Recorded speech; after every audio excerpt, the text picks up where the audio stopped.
Hello everyone, welcome back to ambition study centres online class. Chapter number 2 हम पढ़ रहे थे एसिड बेसिस एंड सॉल्ट, जहाँ पर आज हम शुरुआत करने वाला है हमारा सॉल्ट, जो कि लास्ट टॉपिक है अपने इस चैप्टर का। Last topic in the sense जो एसिड बेसिस और सॉल्ट के बारे में हम बात कर रहे हैं अभी तक के, तो उसमें से हमने देखे कि एसिड्स क्या होते हैं, देन आफ्टर हमने देखे कि बेसिस, जिसमें हमने पूरा कंप्लीटली उनकी प्रॉपर्टीज, उनकी पीएच वैल्यू, उनके reactions with metals, metal oxides, metal hydrogen carbonate, ये सब के साथ में देखें। आज हमें पढ़ना है साल्ट के बारे में। आपने प्रीवियस क्लासेस में ही पढ़े कि जब कोई एसिड रिएक्ट होता है किसी मेटल के साथ में तो वहाँ पर साल्ट तैयार होता है। हमने देखे कि जब कोई बेस रिएक्ट होता है किसी मेटल ऑक्साइड के साथ में तो वहाँ पर हाइड्रोक्साइड के साथ में, नॉन मेटल के साथ में अगर जब वो रिएक्ट होता है तो वहाँ पर भी तैयार हो रहे थे सॉल्ट और वाटर। फिर हम बात कर रहे थे जब एसिड और बेस दोनों अगर एक साथ अगर रिएक्ट हो गए तो वो खुद को न्यूट्रलाइज कर ले रहे थे और वहाँ पर भी वो प्रोड्यूस कर रहे थे साल्ट एंड वाटर। तो जनरली यहाँ पर यही बोला जा रहा है कि जब जब एसिड बेस रिएक्ट होंगे विथ मेटल, नॉन मेटल और इटसेल्फ, दोनों के एक दूसरे के साथ में, तो वहाँ पर क्या होगा, साल्ट तैयार होगा। अब ये साल्ट एक्चुअली मीन्स हम अगर बात करें तो रिलेट डायरेक्टली कर लेते हैं हमारे नमक के साथ में, जो हम खाने वाला आयोडीन बेस्ड जो नमक होता है उसकी हम बात करते हैं। बट स्टिल यहाँ पर हमें ध्यान में रखना है कि हर एक साल्ट ये ज़रूरी नहीं है कि हम यूज़ करेंगे इन कुकिंग, ये ज़रूरी नहीं होता। There is a big family of salt, there is a big family of salt, जिसमें से हम यूज़ करते हैं अलग एक खाने के लिए जो नमक हमारा होता है वो। ओके, तो उसके बारे में हमें यहाँ पर फर्दर पढ़ना है, लेकिन अभी अगर हम बात करेंगे तो वो करना है कि साल्ट एक्चुअली होते क्या है। तो चलो पढ़ते हैं साल्ट की तरफ। देखो क्या बोल रहा है, salt is a compound from, यहाँ पर हमें चाहिए कंपाउंड फ्रॉम एन एसिड। देखो क्या हो रहा है, साल्ट एक ऐसा कंपाउंड है जो फॉर्म हो रहा है from N acid by the replacement of, replacement का मीनिंग क्या होता है, उसके जगह को उसको उस किसी पर्टिकुलर सब्सटेंस को या पर्टिकुलर कोई एक ऐसा ऑब्जेक्ट को उस जगह से रिप्लेस कर देना, हटाकर किसी दूसरे को उसकी जगह पर लाना, है ना। तो वहां पर क्या हो रहा है कि सॉल्ट कैसे फॉर्म होता है, जब कोई एसिड में हम हाइड्रोजन को रिप्लेस करते हैं, जब कोई एसिड में हम हाइड्रोजन को रिप्लेस करते हैं किसके साथ में, किसी दूसरे मेटल के अकॉर्डिंग, किसी दूसरे मेटल के जगह पे हम उसको रिप्लेस करते हैं, तो वहां पर क्या हो जाएगा, सॉल्ट फॉर्म होगा। इट मीन्स कि अगर हम HCl है, ये आपका एसिड, इसको हम रिएक्ट कर रहे हैं सोडियम मेटल के साथ में, तो वहां पर जो हाइड्रोजन एटम है उसको रिप्लेस करने का काम कौन करेगा, सोडियम करेगा। सोडियम ये जो काम कर रहा है, इस वजह से वहां पर क्या फॉर्म हो रहा है, साल्ट। क्या फॉर्म हो रहा है, साल्ट, जो कि आपको दिख रहा है। जब अगर हम बात करेंगे कि HCl react with sodium which is a metal, it gives NaCl plus H2 gas. क्या मिलेगा हमें, NaCl plus H2 गैस। हमको बैलेंस इक्वेशन लिखना था, पहले मैंने जनरली आपको बताया कि वहाँ पर NaCl क्यों फॉर्म होता है और फिर हमने बताया कि इसको बैलेंस कैसे किया जाएगा, ठीक है। सो यहाँ पर देखो ये जो Cl है और ये जो Na है, ये दोनों एक दूसरे के साथ में रिएक्ट हो जाते हैं, रिएक्ट होने के साथ साथ वो बना देते हैं सॉल्ट, वो तैयार करते हैं सॉल्ट और हाइड्रोजन गैस। ओके, तो ये थी आपकी पहली डेफिनेशन, किसके लिए, साल्ट के लिए। Salt are form when the acid react with bases. दूसरी डेफिनेशन अपनी कि जब एसिड और बेस रिएक्ट होता है, जब एसिड और बेस दोनों रिएक्ट होते हैं तो वहां पर भी क्या बन रहा था, सॉल्ट ही बन रहा था, सॉल्ट और वाटर फॉर्म हो रहा था। ये रिएक्शन आपने पढ़े न्यूट्रलाइजेशन रिएक्शन। ये रिएक्शन आपने प्रीवियस क्लासेस में भी पढ़े हैं। न्यूट्रलाइजेशन रिएक्शन हमने इसको बोले थे क्योंकि ये जो एसिड है इसको न्यूट्रलाइज करने का काम कौन कर रहा था, ये बेस कर रहा था, इसलिए। तो जब एसिड और बेस रिएक्ट होते हैं तो वहां पर भी क्या फॉर्म हो रहा है, साल्ट फॉर्म हो रहा है, that is in the form of NaCl। यहाँ पर मैं HCl और NaOH को कंबाइन करें इसलिए NaCl हुआ।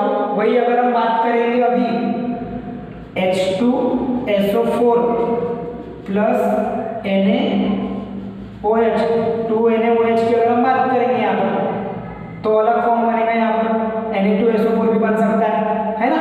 ऐसी सारी चीज़ों के बारे में आपको ध्यान में रखना पड़ेगा उसके बाद में, ठीक है। ये हमने बेसिक डेफिनेशन बता दिया यहाँ पर। अब salt is a general name and it does not refer only sodium chloride, जो मैंने आपको बताया कि जो हम बात कर रहे हैं अभी नॉर्मली हमको जनरली जो एग्जांपल्स है वो बेस्ड ऑन मिलेंगे हमको समझने के लिए NaCl के, जो कि इजीली हमको समझ में आते हैं। लेकिन हर एक एलिमेंट जहाँ पर NaCl तैयार होता है सिर्फ वही सॉल्ट नहीं रहेगा। तो आपको ये ध्यान में रखना है कि salt is a general name. ये क्या है, जनरल नेम है। There are various types of salt. अलग अलग टाइप्स होते हैं साल्ट के भी, अलग अलग प्रकार है साल्ट के, जिसमें से हमको सोडियम क्लोराइड एक फैमिली है, एक फैमिली का हिस्सा है, एक फैमिली मेंबर है। साल्ट की जो बड़ी फैमिली है उसका एक छोटा सा वो हिस्सा है, मेंबर है वो उस फैमिली का, क्या, sodium chloride, that is denoted by NaCl, जिसको हम किससे डिनोट करते हैं, NaCl के साथ में। सो बी रिमेंबर कि जो सॉल्ट है वो फॉर्म होता है एसिड में जब हम हाइड्रोजन को रिप्लेस करते हैं किसी मेटल के थ्रू, तो वहां पर भी सॉल्ट तैयार होता है। जब हम बात करेंगे एसिड और बेस के रिएक्शन की, that is a neutralisation reaction की, तो वहां पर भी हमें क्या मिलता है कि सॉल्ट तैयार होता है, साथ ही साथ में वाटर भी फॉर्म होता है। ओके, उसके बाद में हम बात करते हैं तीसरे पॉइंट की, तो वो क्या बोल रहा है कि salt is a general name which is a big family of salt and it does not refer only to the sodium chloride. ये हमेशा सिर्फ और सिर्फ सोडियम क्लोराइड को ही रेफर नहीं करता है, ये नंबर ऑफ एक ऐसा मेंबर है उस बिगेस्ट फैमिली का। उसके बाद में हम बात करते हैं the salt of hydrochloric acid called as a chlorides. अब आपको मैं बताता हूँ, ये जो हमने सॉल्ट की रिएक्शन पढ़े, तो यहाँ पर एसिड और बेस, इसको हम एज अ पैरेंट भी कंसिडर कर सकते हैं ऑफ सॉल्ट। क्यों? क्योंकि जब दो एसिड और बेसिस कंबाइन होके एक नया प्रोडक्ट फॉर्म कर रहा है, तो वहां पर क्या हो रहा है कि एक पॉजिटिवली और दूसरा नेगेटिवली, क्या बोल रहा हूं मैं, एक पॉजिटिवली और दूसरा नेगेटिवली, ऐसे दो आयंस कंबाइन हो जाते हैं और एक नया प्रोडक्ट बनाते हैं। मतलब कि एसिड का एक एलिमेंट और बेस में का एक एलिमेंट, ऐसे दोनों में से एक एक एलिमेंट कंबाइन होकर एक नया प्रोडक्ट बनाते हैं, नया कंपाउंड तैयार करते हैं, और उसे हम कह रहे हैं कि वो उस फैमिली का हिस्सा बन जाता है।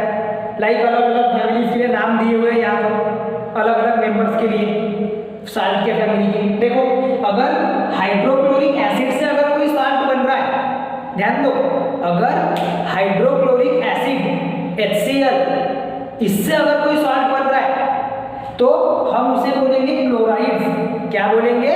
क्लोराइड्स। मतलब जो भी रहेगा, लाइक अगर सोडियम रिएक्ट हो गया हाइड्रोक्लोरिक एसिड के साथ में तो सोडियम क्लोराइड है ना। कैल्शियम अगर रिएक्ट हो गया तो कैल्शियम क्लोराइड, मैग्नीशियम अगर रिएक्ट हो गया तो मैग्नीशियम क्लोराइड।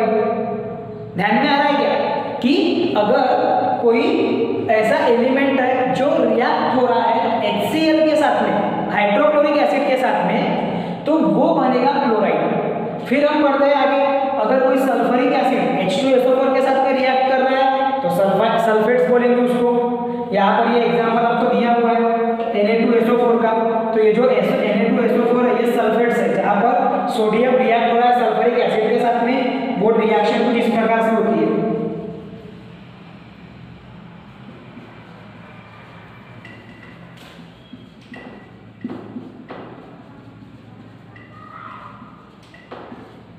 ऐसे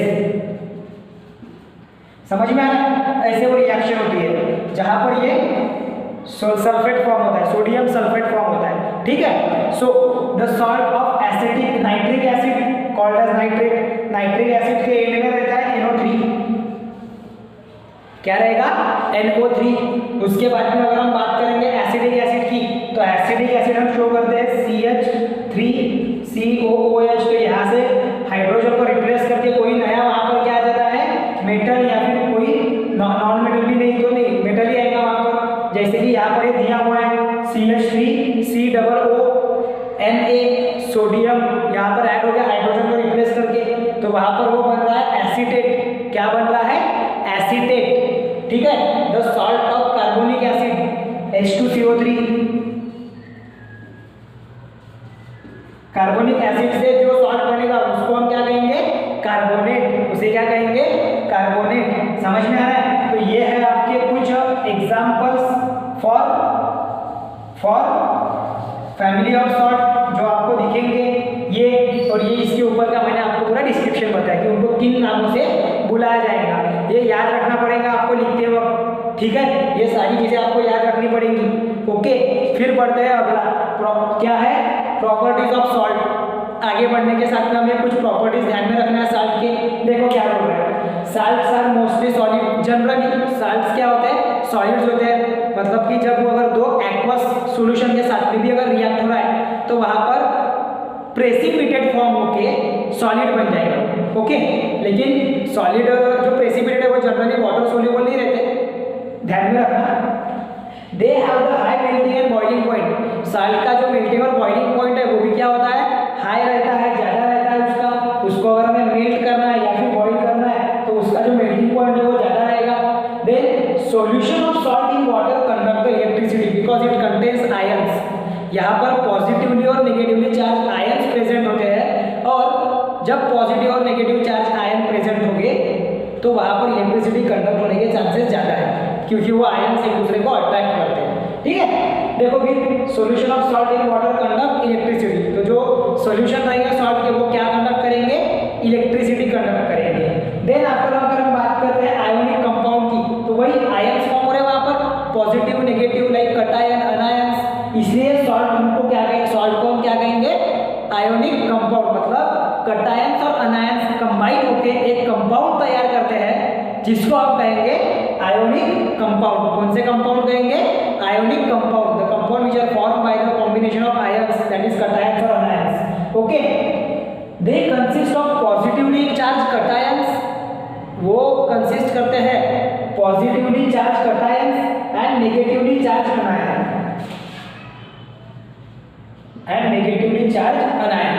ओके।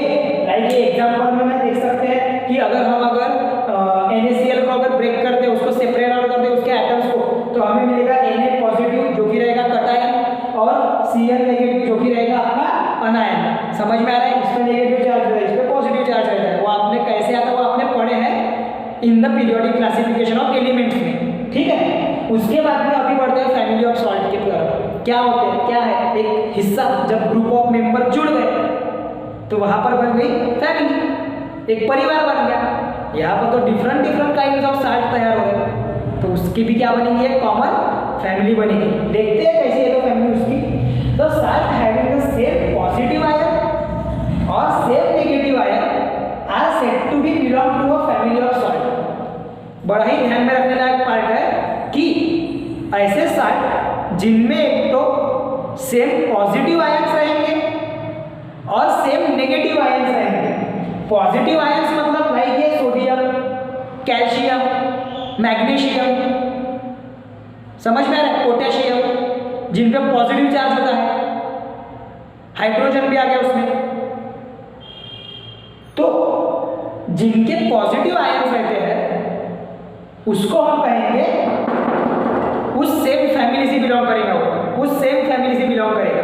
लाइक NaCl और Na2SO4, इनमें पॉजिटिवली चार्ज कौन से आयंस है? Na, सोडियम, दोनों में भी कॉमन है, वो है कॉमन।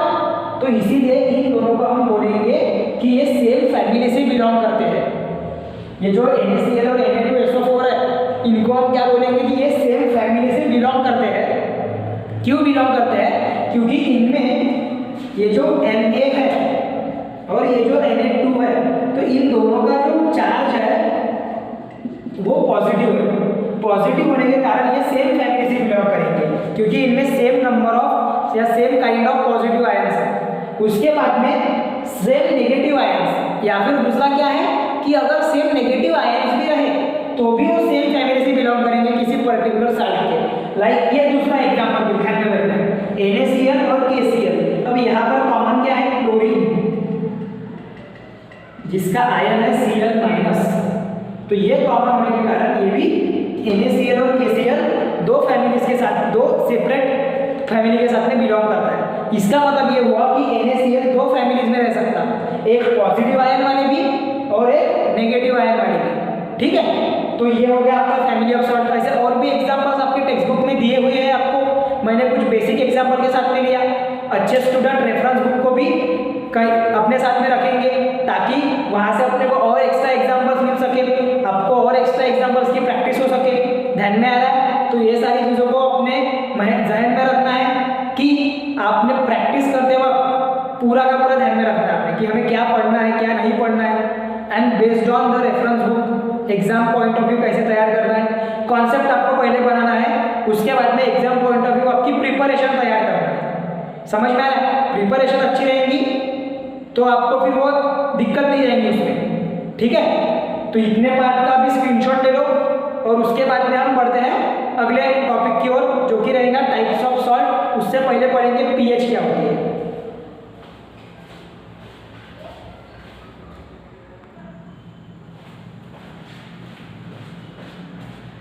तो अभी हम देखते हैं कि पीएच वैल्यू क्या होगी सॉल्ट की। देखो, the aqueous solution of many salt are neutral. Generally ऐसे देखा गया है कि जो एक्वस सॉल्यूशन है, जो एक्वियस फॉर्म में, मतलब कि जब हम उसमें वाटर मिक्स करते थे, वाटर सोल्यूबल बन जाते सॉल्ट, तो जो एक्वस फॉर्म में रहता है सॉल्ट, उसकी जो पीएच रहेगी, उसकी जो स्ट्रेंथ रहेगी हाइड्रोजन आयंस की, वो क्या रहेंगी?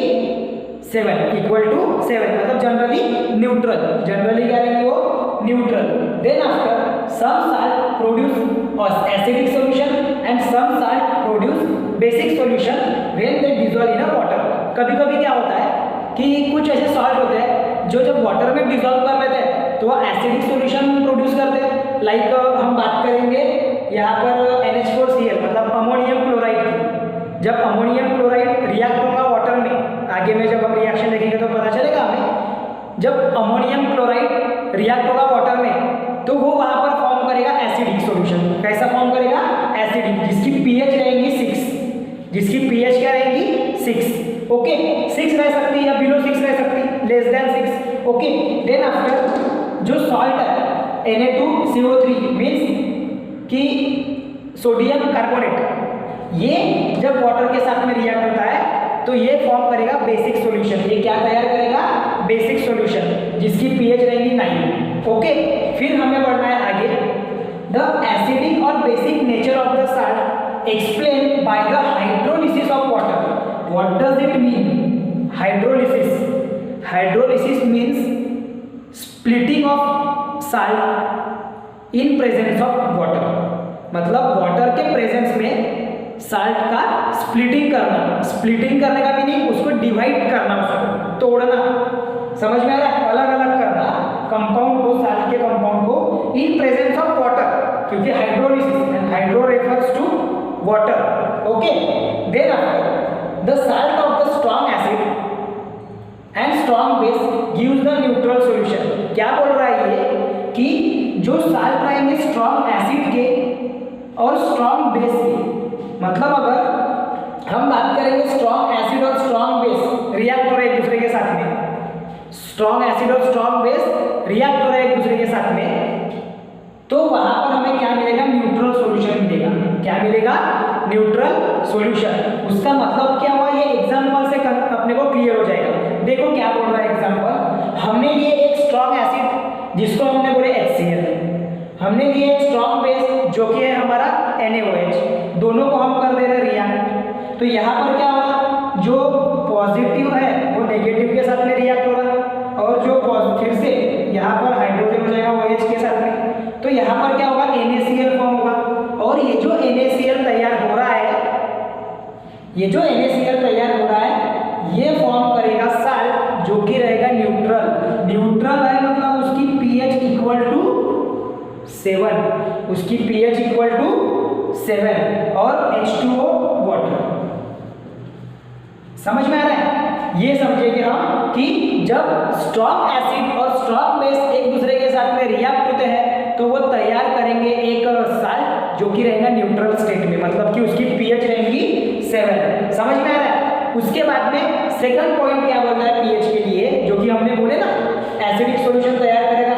अगर कोई कुछ साल्ट एसिडिक सॉल्यूशन तैयार करेंगे तो कैसे करते हैं, देखो the salt of strong acid, क्या बोल रहा हूं मैं, the salt of strong acid and weak bases gives the acidic solution. अगर स्ट्रॉन्ग एसिड और वीक बेसिस के अगर सॉल्ट है तो वो कौन सा सॉल्यूशन देंगे, एसिडिक। वो हमें कैसे पता चलेगा, बाय द हाइड्रोलिसिस, जो हमने पहले ही बोली। द एसिडिक और the basic nature of salt can be explain by hydrolysis of salt. अब हम करेंगे साल्ट का हाइड्रोलिसिस, उस पर से हमें क्लियर होगा कि हमें एसिडिक सॉल्यूशन मिलेगा या बेसिक सॉल्यूशन मिलेगा।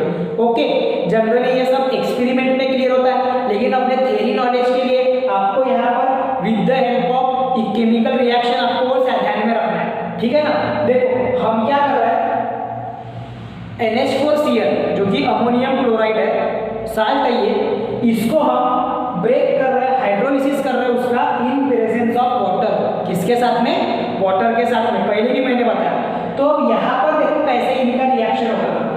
ये जो NH4 है ये चला जाएगा आपका ये H2O में से OH के साथ में। NH4 किसके साथ में चला जाएगा, H2O में से OH के साथ में। अब H2O में से OH निकल गया तो यहाँ पर क्या रिमेनिंग बचा, सिर्फ H, बराबर है। यहाँ पर क्या बचा है, H। तो ये जो H है ये कंबाइन हो जाएगा Cl के साथ में। ये जो H है ये किसके साथ में कंबाइन हो जाएगा, Cl के साथ में, क्लोरीन के साथ में। तो ये बनाएगा वहां पर वीक बेस और स्ट्रॉन्ग एसिड। क्या बनाएगा, वीक बेस और स्ट्रॉन्ग एसिड, क्योंकि HCl is a strong acid because it contains maximum number of hydrogen ions. Okay, so it is a strong acid. Then third one, the salt of weak acid. I think ये आपको clearly नहीं दिख रहा।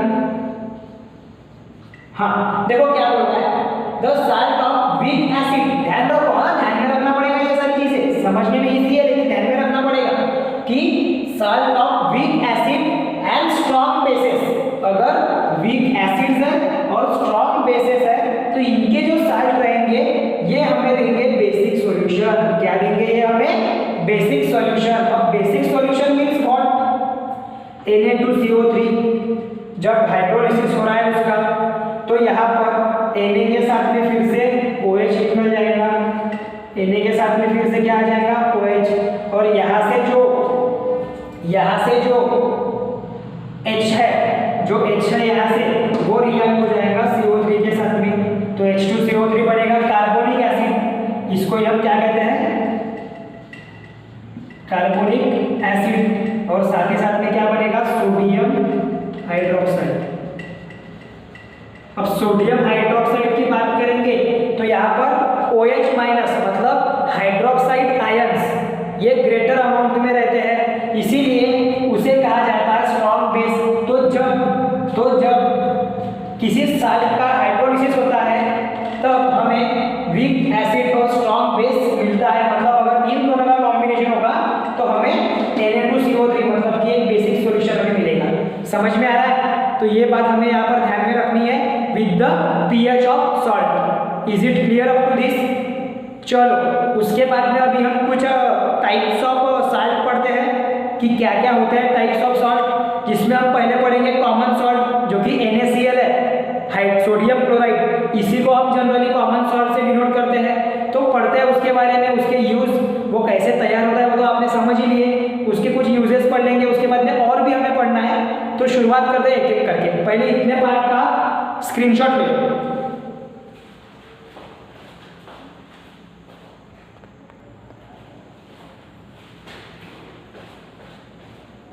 तो अब बढ़ते हैं common salt की ओर।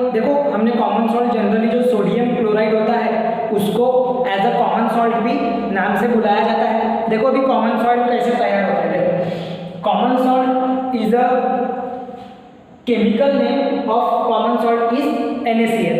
जो केमिकल नेम है कॉमन सॉल्ट का वो क्या है, NaCl, which is also known as sodium chloride. NaCl को हम क्या कहते हैं, सोडियम क्लोराइड।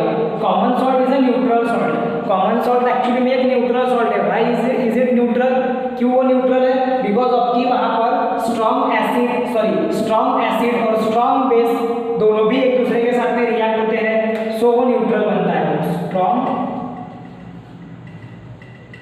एसिड एंड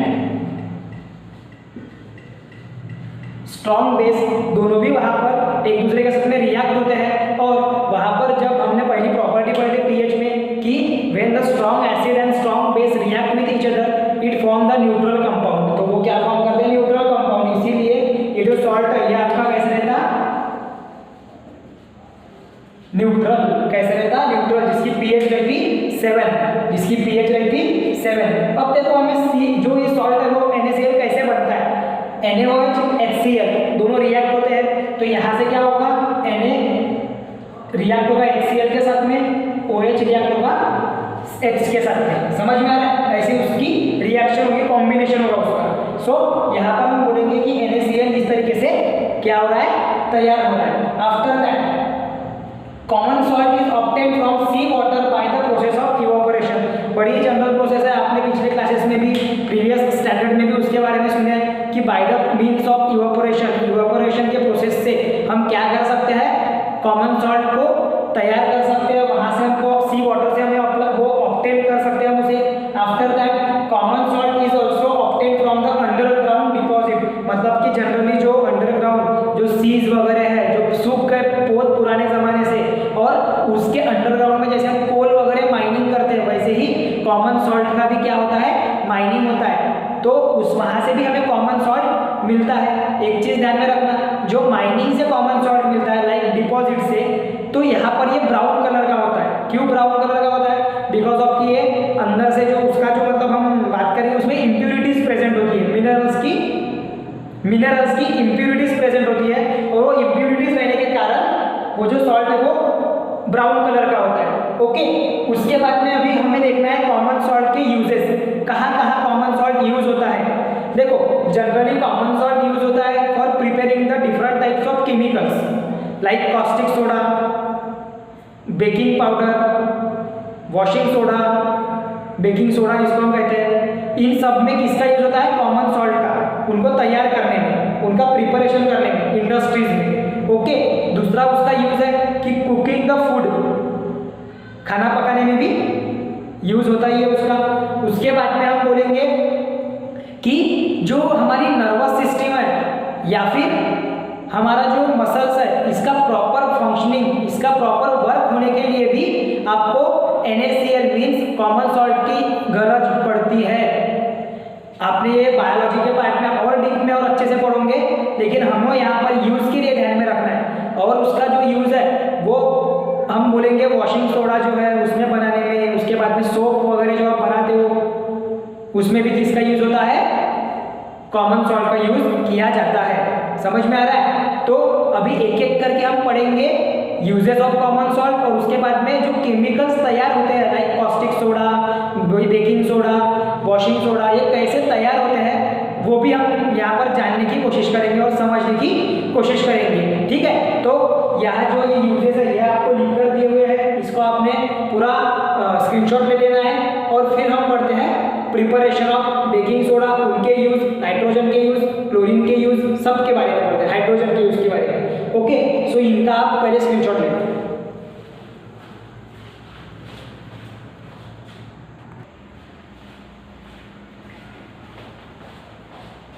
चलो अभी हम पढ़ते हैं प्रोडक्शन ऑफ सोडियम हाइड्रोक्साइड जो कि है कॉस्टिक सोडा। ठीक है, देखो कॉस्टिक सोडा कैसे बनेगा। The chemical formula for the caustic soda is NaOH। सबसे पहले हमें समझना है कि जो हम बना रहे हैं कॉस्टिक सोडा उसका केमिकल फॉर्मूला क्या है, NaOH means sodium hydroxide which is a strong base also. ठीक है, it is use as a starting material for many other chemical. और बहुत सारे केमिकल्स को बनाने के लिए स्टार्टिंग मटेरियल क्या यूज किया जाता है, NaOH का, कॉस्टिक सोडा का यूज किया जाता है। उसके बाद में ये कैसे तैयार होता है? ये तैयार होता है इलेक्ट्रोलिसिस, मतलब कि जब हम NaCl, इट मीन्स जो आपका सोडियम क्लोराइड है उसको वाटर के प्रेजेंस में इलेक्ट्रिसिटी पास करते हैं, मतलब कि इलेक्ट्रोलिसिस करते हैं। किसका इलेक्ट्रोलिसिस करते हैं? सोडियम क्लोराइड का, NaCl का। जब हम NaCl का इलेक्ट्रोलिसिस करेंगे इन प्रेजेंस ऑफ वाटर तो वहां पर फॉर्म होगा sodium hydroxide, chlorine gas and hydrogen gas. कैसे? तो देखो ये जो NaCl में से Na है ये हो जाएगा रिएक्ट O और H के साथ में, यहाँ से निकलेगा OH बाहर, यहाँ से क्या निकलेगा OH बाहर, मतलब 2 मॉलिक्यूल्स ऑफ OH बाहर निकलेंगे। ये रिएक्ट हो जाएंगे 2 मॉलिक्यूल्स ऑफ NaCl के साथ में, मतलब Na के साथ में सिर्फ, तो ये बन गया NaOH। अब यहाँ से बचा 2Cl तो वो अलग निकल गया, और यहाँ पर बचे 2 हाइड्रोजन, क्योंकि ऑक्सीजन तो ये OH के साथ में बन गया वहाँ पे, तो वो जो हाइड्रोजन है वो रिलीज हो गया। मतलब कि हमें क्या मिला? Sodium hydroxide, caustic soda, chlorine gas मिला हमें और हाइड्रोजन गैस मिला। ठीक है, तो इस प्रकार से होता है प्रोडक्शन NaCl का, सॉरी NaOH का by the means of electrolysis. किससे होगा वो?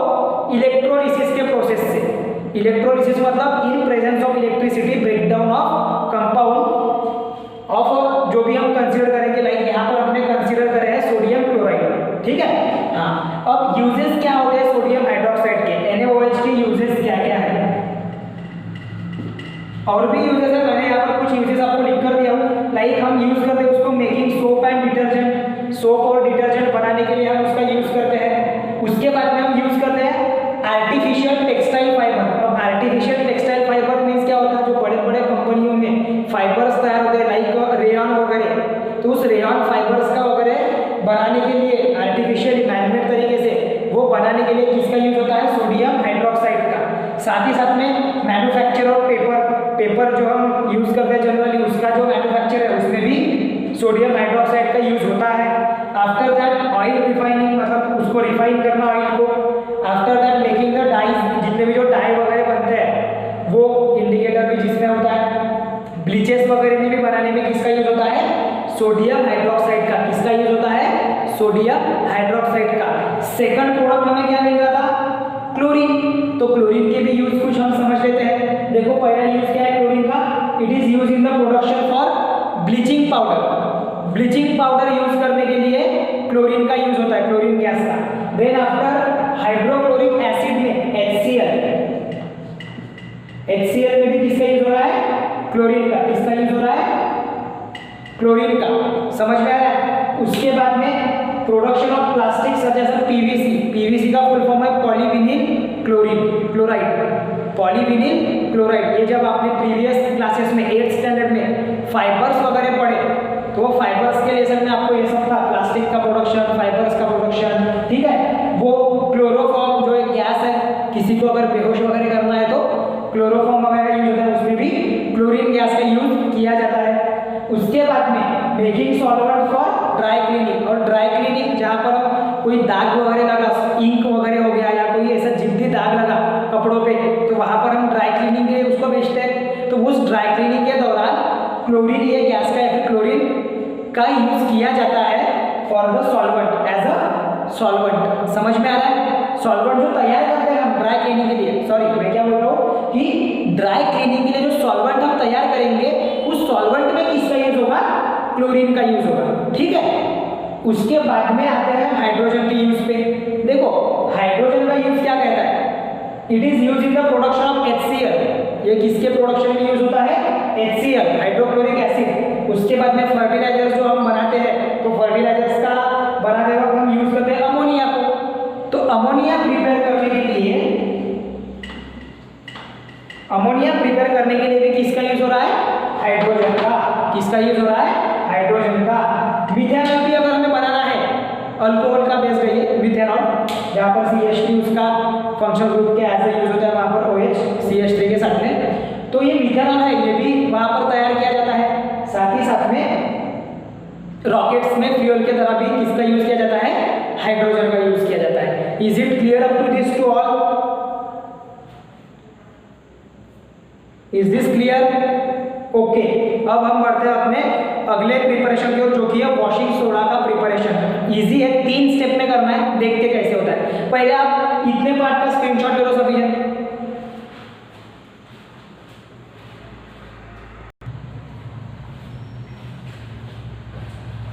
तो चलिए अभी पढ़ते हैं वॉशिंग सोडा कैसे तैयार होता है, जिसका केमिकल जो नेम अगर हम देखेंगे तो वो है सोडियम कार्बोनेट डेक्याहाइड्रेट। डेक्या, ये जो शब्द है डेक्या, ये जो शब्द है ये बता रहा है आपको 10 molecules of water. Hydrate refers to water.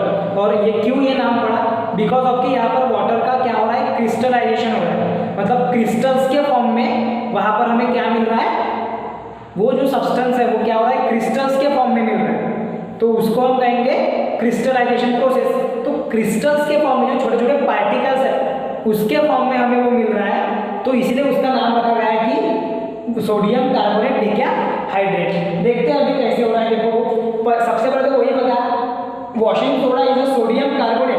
Washing soda nothing but एक सोडियम कार्बोनेट ही है, containing 10 molecules of water of crystallisation. वो ऐसे 10 मॉलिक्यूल कंटेन करता है वाटर के, जो कि किससे तैयार हुए हैं, क्रिस्टलाइजेशन प्रोसेस से। किससे तैयार हुए हैं, क्रिस्टलाइजेशन प्रोसेस के साथ में। ठीक है, the formula of washing soda is Na2CO3.10H2O। जो फॉर्मूला है वॉशिंग सोडा के लिए वो क्या है एक्चुअली, Na2CO3.H2O। इसी को हम कहते हैं सोडियम कार्बोनेट, इसी को हम कहेंगे सोडियम कार्बोनेट डेक्याहाइड्रेट। ओके, अब देखो ये प्रोडक्शन होते कैसा है। यहाँ पर आपको ये स्टेप्स, 3 स्टेप्स में आपको यहाँ पर ध्यान में रखना है, तब जाके अपना बनेगा सोडियम कार्बोनेट डेक्याहाइड्रेट, मतलब वॉशिंग सोडा। देखो क्या करना है, सबसे पहले हमें रिएक्ट करना है सोडियम क्लोराइड को। सोडियम क्लोराइड को हम कर रहे हैं रिएक्ट। अब देखो क्या हो रहा है यहाँ पर, जब सोडियम क्लोराइड अमोनिया के साथ में, NH3 यहाँ पर क्या है, अमोनिया, अमोनिया वाटर और कार्बन डाइऑक्साइड गैस। जब सोडियम क्लोराइड रिएक्ट हो रहा है अमोनिया वाटर और कार्बन डाइऑक्साइड गैस के साथ में, तो वहां पर हमें 2 प्रोडक्ट मिलेंगे। वहां पर हमें 2 प्रोडक्ट मिलेंगे, जिसमें से एक रहेगा आपका प्रेसिपिटेट, एक क्या रहेगा आपका प्रेसिपिटेट, लाइक NaHCO3, मतलब सोडियम हाइड्रोजन कार्बोनेट। नाम आपने पहले भी सुने हैं। एक रहेगा आपका प्रेसिपिटेट, जो कि रहेगा sodium hydrogen carbonate. Sodium hydrogen carbonate ये प्रेसिपिटेट है, विच इज अनसॉल्युबल इन वाटर, जो कि सॉल्युबल है क्या वाटर में, नहीं। हमको क्रिस्टलाइजेशन प्रोसेस करना है तो हमको सॉल्युबल नहीं होना चाहिए वाटर में, नहीं तो वो क्रिस्टल्स फॉर्म नहीं होंगे। ठीक है, फिर देखो सोडियम हाइड्रोजन कार्बोनेट जो है वो वहां पर तैयार हो रहा है, साथ ही साथ में क्या तैयार हो रहा है, अमोनियम क्लोराइड। साथ ही साथ में क्या तैयार हो रहा है, अमोनियम क्लोराइड। अब ये जो सोडियम हाइड्रोजन कार्बोनेट है NaHCO3, ये क्या है, प्रेसिपिटेट है। प्रेसिपिटेट होने के कारण ये वाटर में सोल्यूबल नहीं होता। ये क्या नहीं होता, स्लाइटली सोल्यूबल है, कुछ अमाउंट में सोल्यूबल है वाटर में। सो इसका क्या निकलेगा, प्रेसिपिटेट निकलेगा। इसका क्या निकलेगा, प्रेसिपिटेट। और फिर इस सोडियम हाइड्रोजन कार्बोनेट को, सोडियम हाइड्रोजन कार्बोनेट को नेक्स्ट स्टेप में हम क्या करेंगे, फिल्ट्रेट करेंगे by the mean of filter paper. Filter paper का यूज करके, क्या बोल रहा हूँ मैं, ये NaHCO3 सोडियम हाइड्रोजन कार्बोनेट, इसको हम फिल्टर पेपर से फिल्ट्रेट करेंगे। उसके फिर जो पार्टिकल्स है उसको सुखा देंगे थोड़ी देर के लिए, और फिर उसका रिएक्शन करेंगे, मतलब कि उसको हीट करेंगे, मतलब उसका डिकम्पोजिशन करेंगे। हीट कर रहे हैं मतलब वहां पर हम उसका क्या कर रहे हैं, डिकम्पोजिशन कर रहे हैं। तो आपकी सेकंड स्टेप आ जाएगी, आपकी सेकंड स्टेप क्या आ जाएगी, 2 molecules of NaHCO3 decomposed to form sodium carbonate. इसको दूसरा नाम है सोडा ऐश। सोडियम कार्बोनेट को दूसरा नाम यहाँ पर क्या दिया है, सोडा ऐश। सोडा ऐश कब होता है, जब वहां पर वाटर प्रेजेंट नहीं होता, जब वहां पर वाटर ऑफ क्रिस्टलाइजेशन प्रेजेंट नहीं होता, जिसको हम अनहाइड्रस सोडियम कार्बोनेट भी बोलते हैं, जहां पर वाटर प्रेजेंट नहीं है। क्या बोल रहा हूं मैं, अनहाइड्रस सोडियम कार्बोनेट, जहां पर वाटर का क्रिस्टलाइजेशन नहीं हो रहा है, वाटर प्रेजेंट नहीं वहाँ पर, तो जिसको सोडा ऐश भी बोला जाता है दूसरा नाम, लेकिन इसका केमिकल नेम है सोडियम कार्बोनेट। केमिकल नेम क्या है? Sodium carbonate. तो क्या हो रहा है सेकंड स्टेप में? सेकंड स्टेप में जब सोडियम हाइड्रोजन कार्बोनेट को हम डिकम्पोज कर रहे हैं इन प्रेजेंस ऑफ हीट, तो वहां पर बन रहा है sodium carbonate, carbon dioxide gas वहां पर इवॉल्व हो जाएंगी और वाटर वहां पर फॉर्म होगा। समझ में आ रहा है? अलग निकल जाएगा वाटर। अब ये जो सोडा ऐश है, ये जो सोडा ऐश है, इसको क्या कर रहे हैं हम? 10 मॉलिक्यूल्स ऑफ वाटर के साथ में डिसॉल्व कर दे रहे हैं। क्या कर रहे हैं?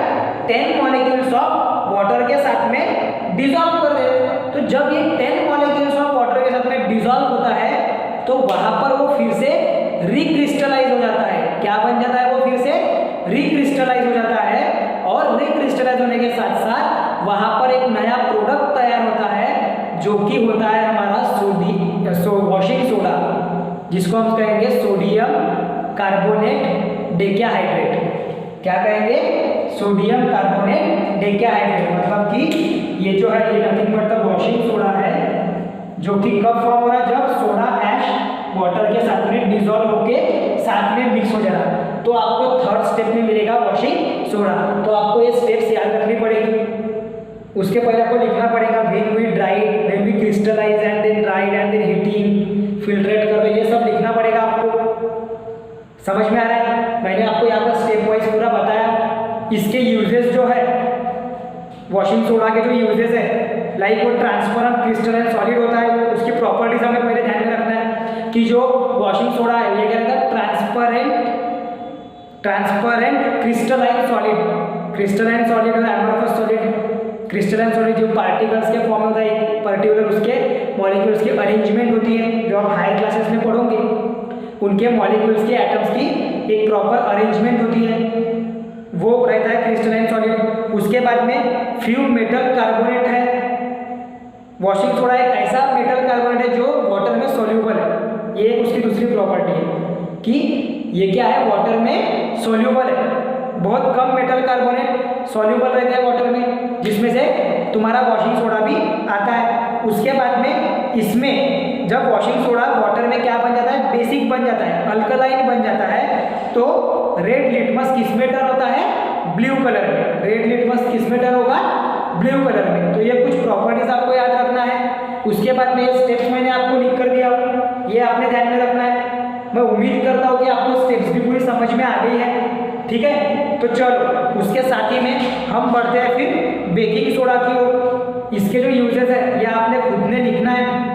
ये जो यूजेस है ये आपको खुद ने लिखना है, बड़े ही आसान है, आपके टेक्स्ट बुक में भी दिए हुए हैं, आपको लिखना है। ठीक है, फिर हमें बढ़ना है बेकिंग सोडा की तरफ। तो भाई इतने पार्ट का आप स्क्रीनशॉट ले लो।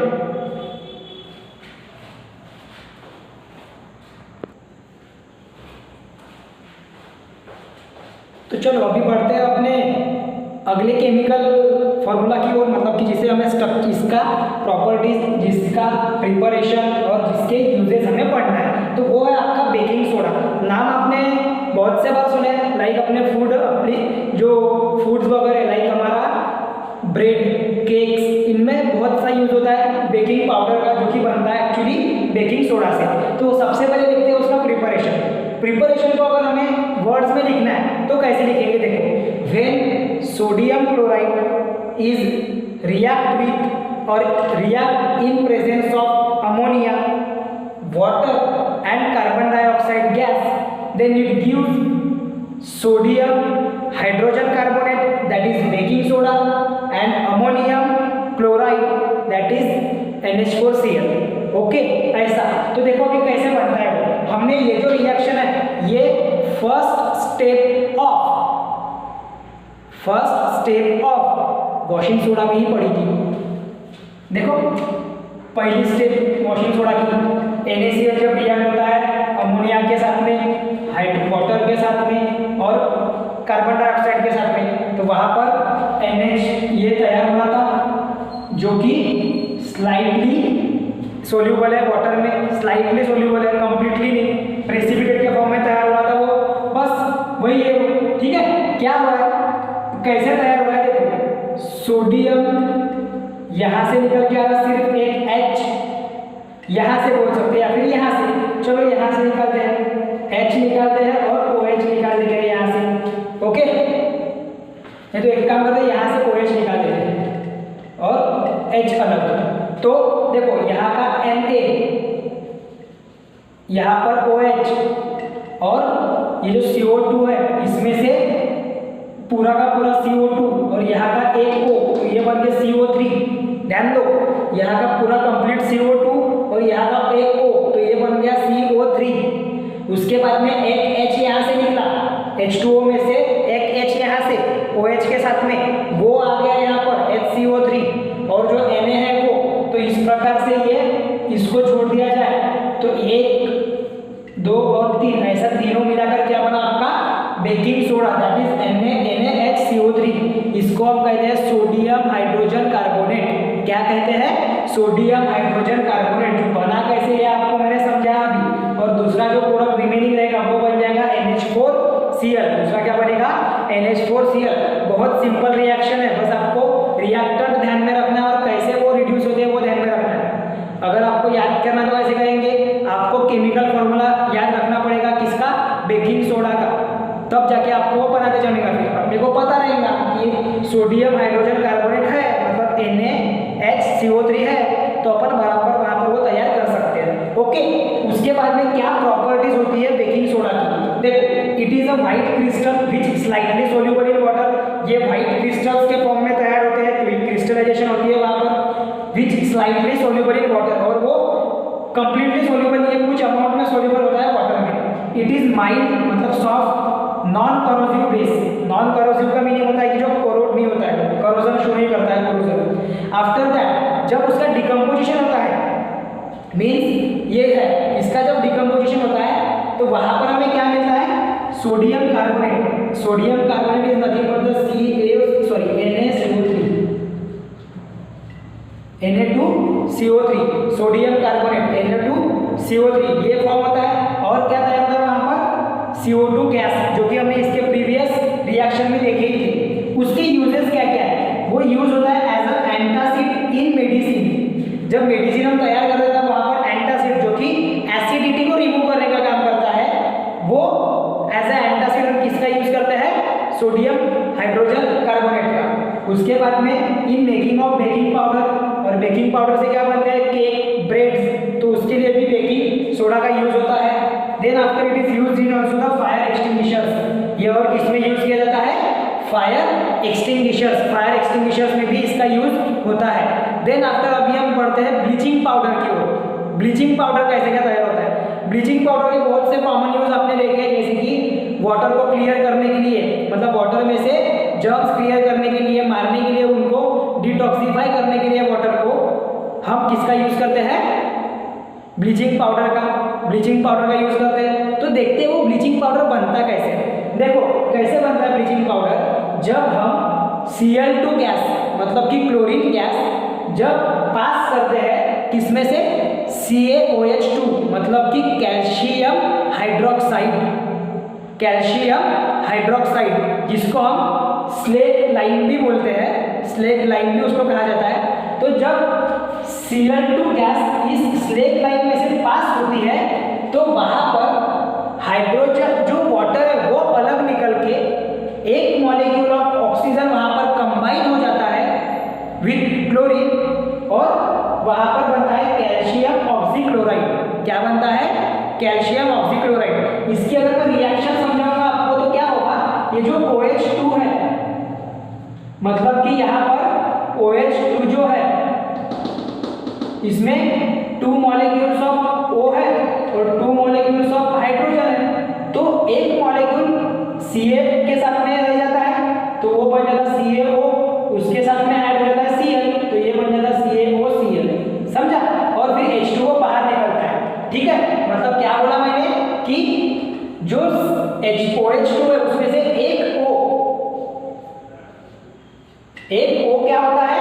ये Ca के साथ में जुड़ के रह जाता है, मतलब कैल्शियम ऑक्साइड रहता है। फिर वो कैल्शियम ऑक्साइड क्लोरीन गैस के साथ में रिएक्ट होके CaOCl2 बना देता है और जो बाकी बचा वाटर है वो बाहर निकल जाता है। इस प्रकार से वहां पर वो रिएक्शन कैरी आउट होती है। ठीक है, तो वो हमारा बन जाता फिर ब्लीचिंग पाउडर। अब ब्लीचिंग पाउडर की properties bleaching powder is also in the form of white powder, वो भी एक व्हाइट कलर में होता है। उसके बाद में वो क्या देता है, स्ट्रॉन्ग स्मेल ऑफ क्लोरीन। वो क्या देता है, स्ट्रॉन्ग स्मेल ऑफ क्लोरीन, मतलब एक ऐसी स्मेल आएगी किसकी, क्लोरीन की, उसमें से क्लोरीन गैस की। After that soluble in cold water, ठंडे पानी में बहुत जल्दी सॉल्युबल रहता है। उसके बाद में रिएक्ट होता है डाइल्यूट एसिड के साथ में टू फॉर्म द क्लोरीन। वो क्या होता है, डाइल्यूट एसिड के साथ में रिएक्ट होता है to form the chlorine. Chlorine form करने के लिए वो रिएक्ट किसके साथ होगा, डाइल्यूटेड एसिड के साथ में। यूजेस क्या क्या है उसके देखो, it is use for making the water free from germs, starting में बताया। मैन्युफैक्चर ऑफ क्लोरोफॉर्म, जैसे कि जो क्लोरोफॉर्म है वो क्यों यहाँ पर मैन्युफैक्चर होता, क्योंकि यहाँ पर क्लोरीन गैस का प्रेजेंस है, ठीक है। वहाँ पर क्लोरीन गैस प्रेजेंट होने के कारण क्लोरोफॉर्म में भी यूज हो सकता है। And use as an oxidising agent in many chemical industries, oxidising agent के तौर पर भी वो काम करता है। कैसे क्या ऑक्सीडाइजिंग एजेंट, क्योंकि वहाँ पर ऑक्सीजन प्रेजेंट है, ऑक्सीजन अवेलेबल करके देना ही ऑक्सीडाइजिंग एजेंट का काम होता है।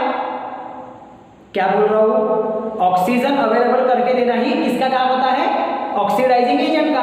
और यहाँ पर CaO-Cl2 में ऑक्सीक्लोराइड में ऑक्सीजन प्रेजेंट है, तो इसीलिए वो ऑक्सीडाइजिंग एजेंट का भी क्या करेगा, काम करेगा, वो ब्लीचिंग पाउडर, ठीक है। तो यहाँ तक के आपका हो गया बेकिंग सोडा और ब्लीचिंग पाउडर का प्रिपरेशन, प्रॉपर्टीज एंड यूजेस। इसके ऊपर के बेस्ड ऑन क्वेश्चंस आपको पूछने के पूरे चांसेस है। वॉशिंग सोडा के ऊपर में क्वेश्चन पूछने के चांसेस है। और अभी जो सबसे लास्ट में जो टॉपिक पढ़ेंगे प्लास्टर ऑफ पेरिस, वो बहुत काम का है, उसको भी पढ़ना आपको, जिप्सम वगैरह जो है, ठीक है। तो पहले इतने पार्ट का आप स्क्रीनशॉट ले लो, उसके बाद में हम पढ़ते हैं फिर हमारे आज के लास्ट टॉपिक पे जो कि है प्लास्टर ऑफ पेरिस पे।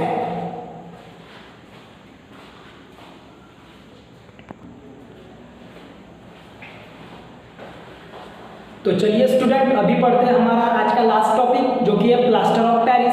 बहुत इंपॉर्टेंट और आपके बोर्ड के हिसाब से भी आपके लिए बहुत महत्वपूर्ण टॉपिक है ये, आपको समझना, और बड़ा ही आसान है। देखो क्या बोल रहा है, तो प्लास्टर ऑफ पेरिस जो है उसका केमिकल नेम है कैल्शियम सल्फेट हेमीहाइड्रेट। क्या बोल रहा हूँ मैं, कैल्शियम सल्फेट हेमीहाइड्रेट।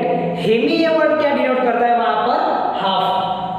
हेमी ये वर्ड क्या डिनोट करता है, हाफ, मतलब हाफ मॉलिक्यूल ऑफ वाटर, ये उसके फॉर्मूला में प्रेजेंट रहता है।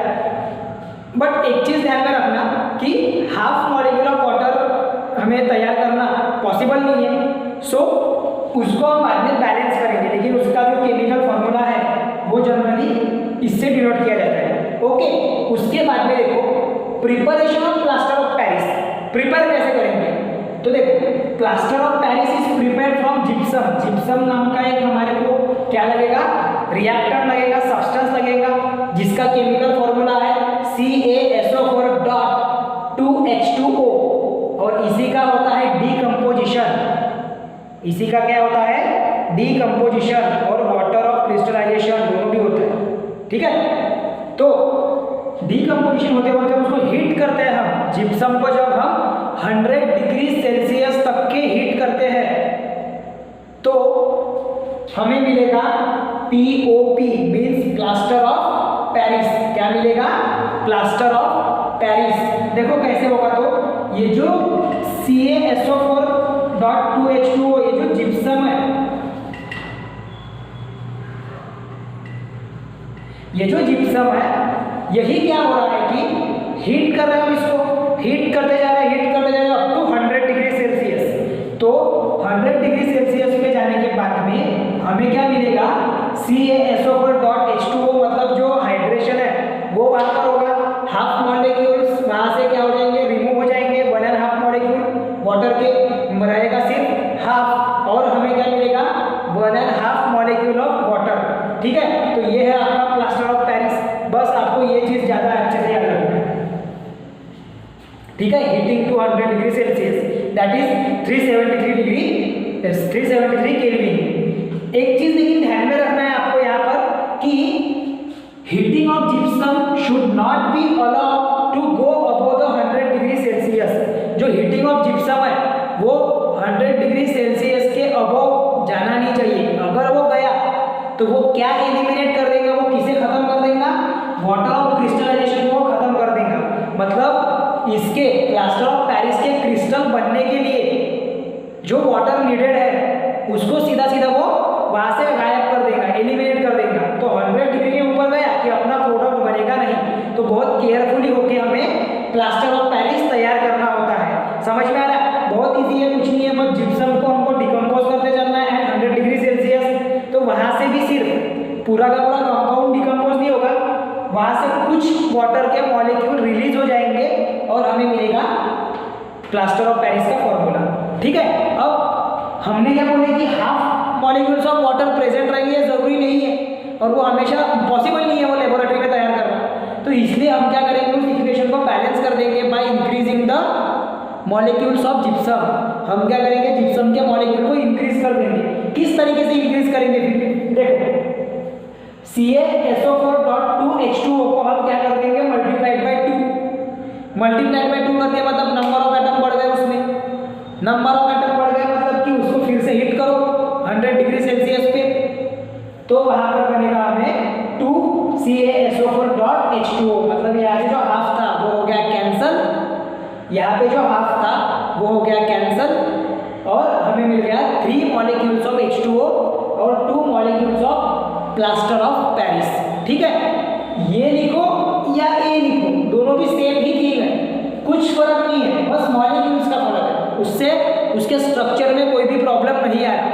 ओके, उसके बाद में देखो प्रॉपर्टीज क्या है। Plaster of Paris is a white powder, ये व्हाइट पाउडर है, ये setting into the hard mass on waiting with water. इसका मीनिंग क्या है कि जब प्लास्टर ऑफ पेरिस को हम वाटर के साथ में मिक्स कर देते हैं तो कुछ ही सेकंड, कुछ ही मिनट में वो एकदम पूरा हार्ड बन जाता है, एक रॉक के समान। मतलब वो काफी जल्दी रिएक्ट होता है वाटर के साथ में। वो क्या होता है, काफी जल्दी रिएक्ट होता है वाटर के साथ में और एकदम हार्ड मास बन जाता है, वो बहुत कड़क बन जाता है और फिर काम का ही नहीं बचता। Plaster of Paris should be stored in the moisture proof container और इसीलिए वो एकदम हार्ड ना बने, इसलिए हमें प्लास्टर ऑफ पेरिस को मॉइस्चर प्रूफ कंटेनर में स्टोर करके रखना पड़ेगा। किसमें स्टोर करके रखना पड़ेगा, मॉइस्चर प्रूफ कंटेनर में। मॉइस्चर क्या क्रिएट करेगा वहां पर, वेटनेस। तो वेटनेस जो है वो कम करने के लिए हमें उसको मॉइस्चर फ्री रखना पड़ेगा। ओके, अब यूजेस क्या क्या है उसका, तो एक वाइड यूज, बहुत बड़ा यूज कंस्ट्रक्शन में होता है, इंडस्ट्रीज वगैरह के बड़े बड़े कंस्ट्रक्शन में, लेकिन वो हमें यहाँ पर भी उसका ज़्यादा यूज हमें पढ़ना नहीं है, हम अदर यूजेस के ऊपर में ध्यान दे रहे हैं। Likewise POP is used in plaster of Paris को शॉर्ट में POP बोलते हैं। POP is used in hospitals to join the fractured bone. Fractured bone तैयार करने के, फ्रैक्चर्ड बोन को हीलिंग करने के लिए, जोड़ने के लिए प्रॉपरली किसका यूज होता है, POP, प्लास्टर ऑफ पेरिस का। उसके बाद में making toys, decorative material and cast for stores, statues तैयार करने के लिए, उसके बाद में डेकोरेटिव मटेरियल्स घर के लिए, उसके बाद में टॉयज वगैरह, इन सब में भी किसका यूज होता है, प्लास्टर ऑफ पेरिस का। किसका यूज होता है, प्लास्टर ऑफ पेरिस का। ऐसे एप्लीकेशन है उसके wide. It is use also in a fire proof material. वो और किसमें यूज किया जाता है, फायर प्रूफ मटेरियल, जो कि आग को रेजिस्ट करते हैं, आग को अलग करते हैं, अपने पास में अटकने नहीं देते, आने नहीं देते आग को, वैसे फायर को रेजिस्ट करने का काम करता है वो plaster of Paris, POP। Okay, तो यहाँ पर हमारा ये लेसन होता है खत्म। कुछ पार्ट अगर आपके टेक्स्ट बुक में अगर आपका रह गया होगा तो उसको आपने प्रॉपरली पढ़ के निकालना है। मोस्ट ऑफ द जो मेन पार्ट है कॉन्सेप्ट वाइज वो अपन ने कवर कर ही लिए। आपको पूरा टेक्स्ट बुक थरोली पढ़ना है। जो मैंने आपको यहाँ पर लिखा कर दिया वो पूरे नोट्स आपने तैयार करना है और उसके साथ में इस लेसन के एक्सरसाइज के क्वेश्चंस भी आपने पूरे लिख कर निकालना है। ठीक है, चलो, तो यहाँ पर हमारा क्लास खत्म होता है और ये लेसन भी खत्म होता है। मिलेंगे अगले लेसन में एक नए टॉपिक के साथ में।